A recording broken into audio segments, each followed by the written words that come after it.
Greetings everybody, I'm Garrett Grover with Rise Armament, and today I'm going to discuss anatomy of a sporting rifle. One of the beautiful things about a sporting rifle is the customizability that shooters have to put their own parts or their favorite parts on their gun. However, for a beginner, it can probably be a little bit confusing, so I hope to be able to help clear some of that up today.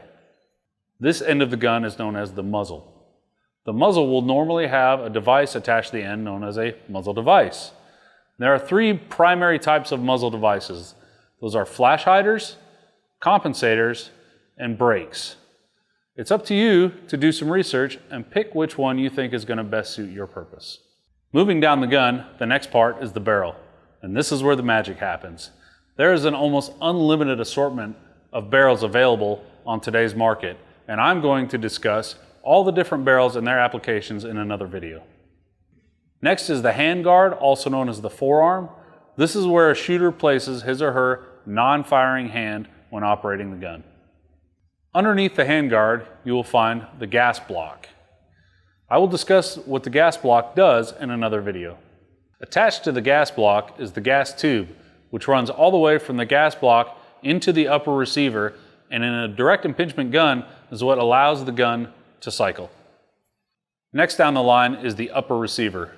The upper receiver houses much of the operating system of the gun.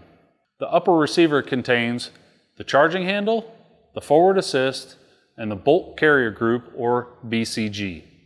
The bolt carrier group contains the carrier, the gas key, the bolt, the extractor, the ejector, the cam pin, the firing pin, and the firing pin retaining pin. This part right here is known as a dust cover or an ejection port cover, and it can be closed to keep dust and dirt out of your operating system. This part right here is known as the charging handle, and it is used for charging the gun. The forward assist is used to do exactly that.